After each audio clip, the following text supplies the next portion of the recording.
உடையார் இரண்டாம் பாகம் அத்தியாயம் 81.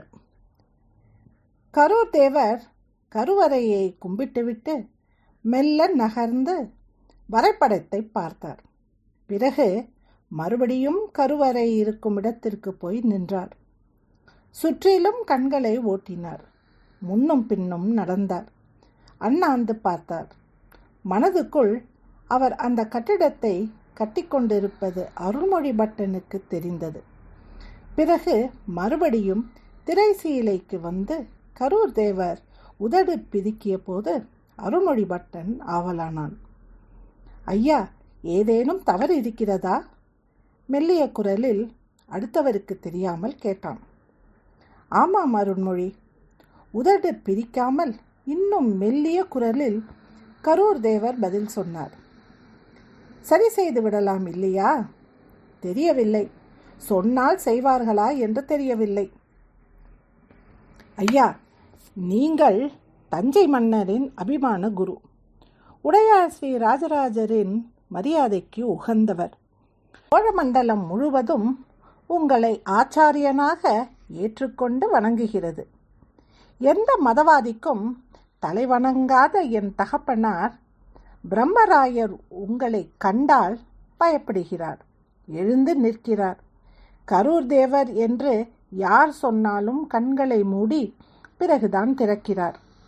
ஆமாம், அவனுக்கு மரியாதையெல்லாம் மனதில் இருக்கிறது. ஆனால் வெளியே காட்ட மாட்டான். ஏன் அப்படி சொல்கிறீர்கள்? என் தந்தை உங்களை பல முறை நமஸ்கரித்து பார்த்திருக்கிறேனே. இல்லை, என்னை பார்த்தவுடன் அடடா, இவனை நமஸ்கரிக்க வேண்டியிருக்கிறதே என்று ஒரு அச்சம் கொள்கிறான். அவனுக்கு வைணவர்களை தவிர வேறு யாரையும் வணங்குவது பிடிக்கவில்லை. அப்படி இல்லை ஐயா. அப்படிதான் அருண்மொழி. உன் தகப்பனை பற்றி உன்னை விட எனக்கு அதிகமாக தெரியும். சரி, பிரம்மராயர் பற்றி பேசுவது இருக்கட்டும். இதில் உள்ள தவறு என்ன சொல்லுங்கள். அருள்மொழி, வரைபடத்தை நன்கு பார்த்துக்கொள். குறுக்கு வெட்டு தோற்றம் தெளிவாக எழுதப்பட்டு இருக்கிறது. அருள்மொழி, இந்த இடத்தை நன்கு உயரமாக்கிய பிறகு சுற்றி சுவர் கட்டி நடுவே மண் போட்டு கல் போட்டு பாறைகள் போட்டு கெட்டிப்பட்ட பிறகு கருவறை எழுப்பிய பிறகு விமானம் எழுப்ப போகிறார்கள். கருவறையின் வாசல் பற்றி உன் கண்கள் அளவெடுக்கட்டும். உள்ளுக்குள்ளே இருக்கிற மூர்த்தியை என்னவென்று அளவெடுத்து கொள்ளட்டும். அந்த மூர்த்தி இந்த கருவறைக்குள் எப்படி போகும்? கருவறையின் வாசலை விட மூர்த்தி மிக பெரியது. குச்சி ஒன்றை உடைத்து அருள்மொழி பட்டன் திரைசீலை அளவுகள் எடுத்தான். யோசித்தான். வெகு நிச்சயமாக கருவறை வாயில் வழியாக இந்த லிங்கத்தை எடுத்து போக முடியாது என்பதை உணர்ந்தான். கரூர் தேவர் அவனை பார்த்து மெல்ல சிரித்தார். திருவிடைமருதூருக்கு நானும் ராஜராஜனும் போயிருந்தோம். மகாலிங்கம் என்று சொன்னதும் அவன் மிக பெரிய உருவத்தை எதிர்பார்த்தான் போல் இருக்கிறது. இதுவா மகாலிங்கம் என்று கேட்டான். ஏன், உனக்கு என்ன சந்தேகம் என்று கேட்டேன். இன்னும் பெரிதாக பிரம்மாண்டமாக இருக்க வேண்டும் என்று நினைத்தேன் என்றான். பிரம்மாண்டமாக உருவம் இருப்பதாலேயே ஒரு விஷயம் மகாலிங்கம் ஆகிவிடாது என்று நான் பதில் சொன்னேன். இல்லை ஐயா, இலங்கையில் புத்தர் சிலையெல்லாம் உயரமாய் பிரம்மாண்டமாய் வைக்கப்பட்டு இருக்கின்றன. அதேபோல் சிவனுடைய மூர்த்தியையும் வைத்தால் தவறாகுமோ என்று என்னை கேட்டான். மகாலிங்கத்தை அப்படி ஒரு பிரம்மாண்டமான உருவமாக நினைத்து வந்திருப்பான் போலிருக்கிறது. அது மனதில் தங்கி இவ்வளவு பெரிய லிங்கத்தை செய்ய வேண்டும் என்று ஆசைப்பட்டிருக்கிறான். ஆனால் கருவறை வாசலே சிறிதாக வைத்துவிட்டு லிங்கத்தை பெரிதாக்கினால் என்ன அர்த்தம்? கருவறையை கட்டிய பிறகு லிங்கத்தை உள்ளே கொண்டு வர முடியாது. அப்படியானால் வேறு எவ்விதம் இதை செய்வார்கள்? ஏதாவது மேலிருந்து கீழே இறக்குவார்களா? அதுவும் இல்லை. பிறகு லிங்கத்தை வைத்துவிட்டு தான் கருவறையை செய்வார்கள் என்று நினைக்கிறேன். ஆஹா, அதுவும் நல்ல வழிதானே. அது நல்ல வழி அல்ல. கோயிலை கட்டிவிட்டு தான் மூர்த்தியை வைப்பார்களே தவிர மூர்த்தியை வைத்துவிட்டு கோயில் கட்டுவார்களா? அது தவறாகுமே என்று பயப்படுகிறேன். ஏன், என்ன தவறாகும்? மூர்த்தியை வைத்துவிட்டு அதற்கு மேல் ஆட்கள் வேலை செய்வார்கள், சிரிப்பார்கள், வாயில் வெற்றிலையை அதக்கி பேசுவார்கள். அங்கிருந்து எச்சில் லிங்கத்தின் மீது தெரிக்கும். மூடிவிட்டால் என்ன? மூடினாலும் சிவனுடைய தலைக்கு மேலல்லவா ஆட்கள் இருப்பார்கள். அது நல்லதா? விமானம் கட்டிய பிறகும் வண்ணம் பூச்சுக்கோ கொடி ஏற்றுவதற்கோ கும்பாபிஷேகத்திற்கோ நாம் ஏறதானே வேண்டும். விமானத்தின் மீது ஏறுவதற்கும் உள்ளுக்குள் போய் அங்கிருந்து சிவலிங்கத்தை பார்ப்பதற்கும் வித்தியாசம் இருக்கிறது. இது எவ்வளவு தூரம் சரி என்று எனக்கு தெரியவில்லை. ஆழ்ந்து யோசித்து செய்ய வேண்டும். ஐயா, இதை தவறென்று உடனடியாக ஸ்ரீ ராஜராஜ தேவருக்கு தெரிவித்தால் மாற்று உபாயம் வேண்டாம். அவன் கனவு மிக பெரிய சிவலிங்கம். அந்த கனவை நான் ஏதேனும் சொல்லி தவிர்க்க வேண்டாம். சிவலிங்கம் உருவாவதற்கு அவன் இந்நேரம் உத்தரவு கொடுத்திருப்பான். எனவே நாம் இப்போதைக்கு மௌனமாக இருப்பது நல்லது. உத்தரவு கொடுக்கவில்லை எனில் மெல்ல சொல்லி பார்க்கலாமா? தெய்வ குற்றம் வரக்கூடாது என்றுதானே நாம் முதலில் நினைக்க வேண்டும்.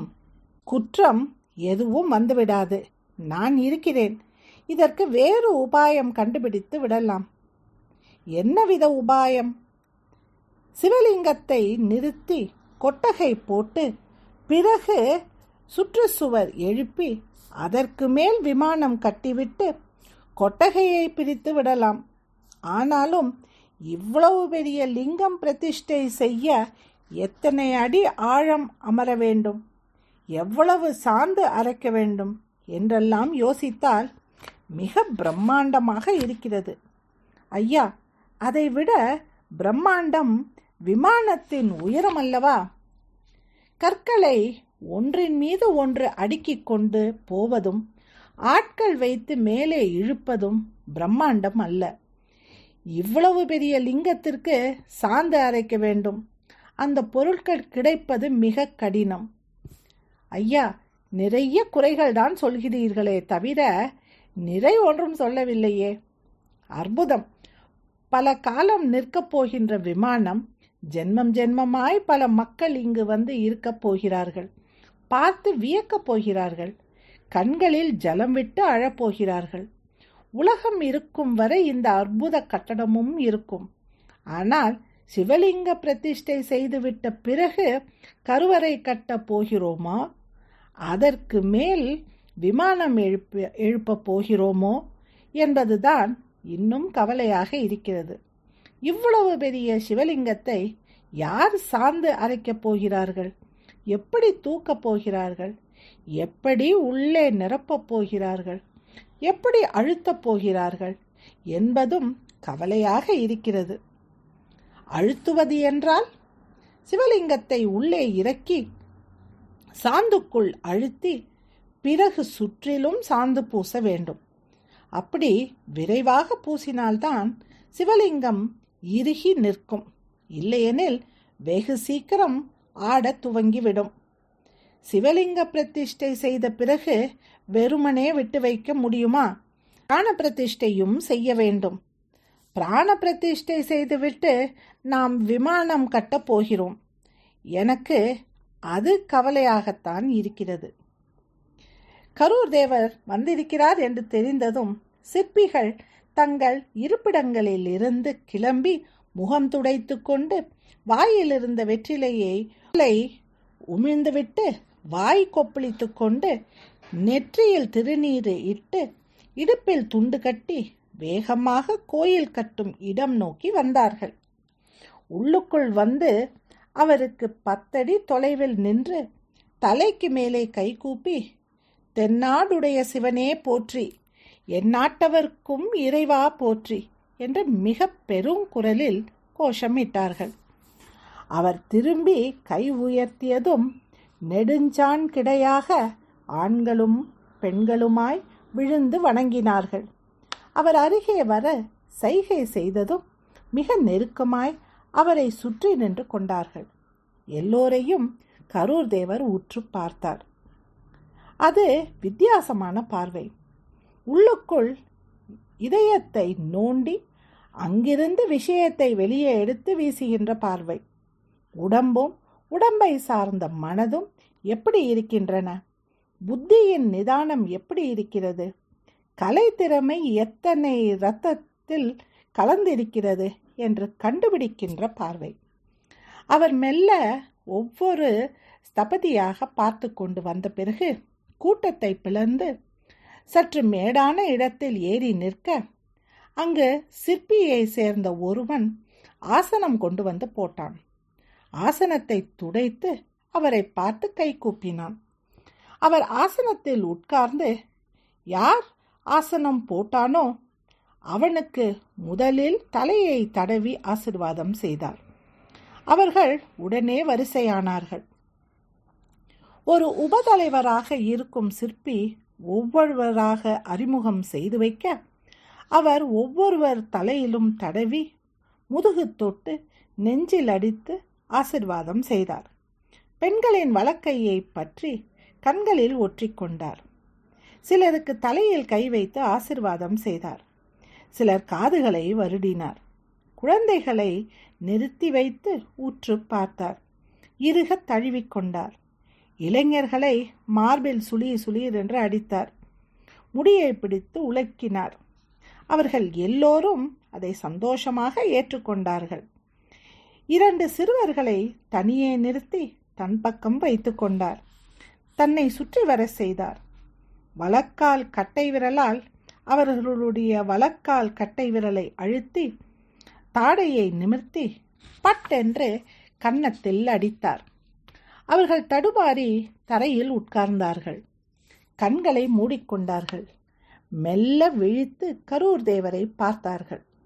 எழுந்து வா என்று கட்டளையிட அருகே வந்து நின்றார்கள். அவர்களை தழுவிக்கொண்டு உச்சி முகர்ந்து ஆசிர்வதித்தார்.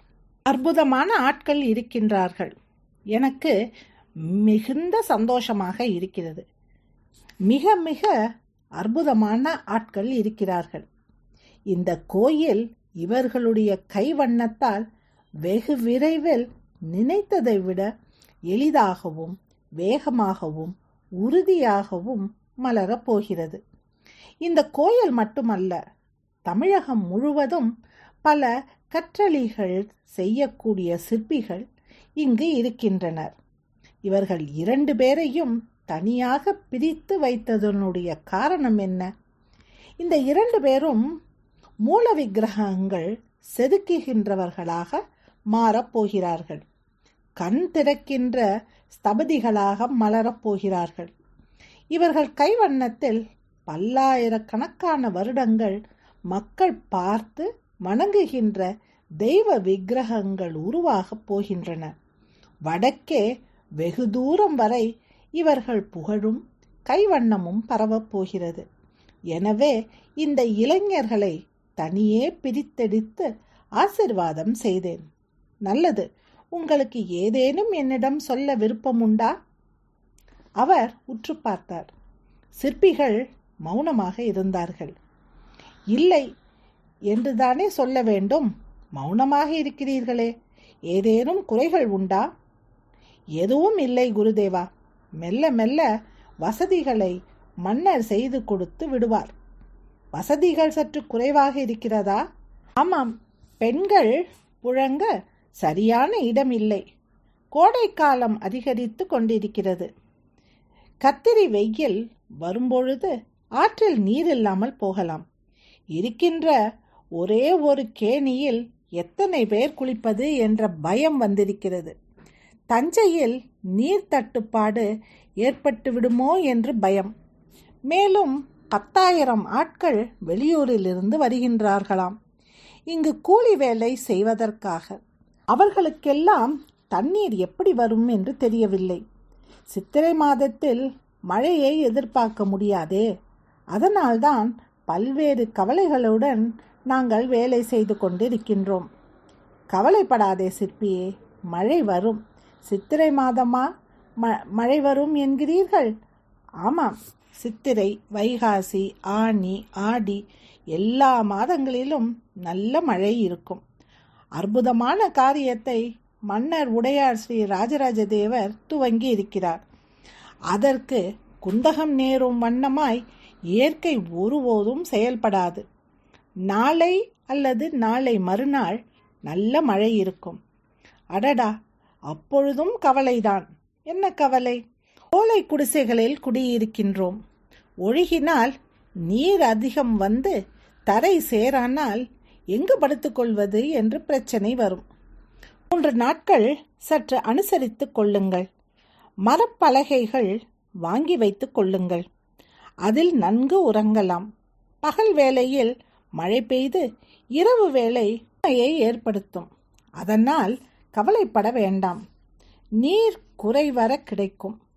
இது இறைவன் அருள். கவலை வேண்டாம் என்று சொல்லி நகர்ந்தார். அவர்கள் மறுபடியும் தாழ்பணிந்தார்கள். அந்த பக்கம் தேவரடியார்கள் இருக்கிறார்கள் அல்லவா?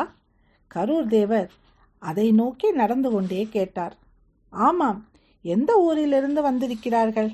கிட்டத்தட்ட சோழ தேசத்தின் எல்லா ஊர்களிலிருந்தும் இருப்பவர்கள் வந்திருக்கிறார்கள். தொலைதூரம் தொண்டை நாட்டில் இருப்பவர்களும் இந்த பக்கம் திருச்சிபுரத்தில் இருப்பவர்களும் வரவில்லை. அவர்கள் விரைவில் வந்து விடுவார்கள் என்று சொல்லப்படுகிறது. இவர்களுக்கு மட்டும் நல்ல வீடுகள் கட்டி கொடுக்கப்பட்டிருக்கின்றனவே. வற்புறுத்தல் காரணமா அல்லது அங்கிருந்த வேலை ஆரம்பிக்கின்றீர்களா? 81வது அத்தியாயம் முடிவுற்றது.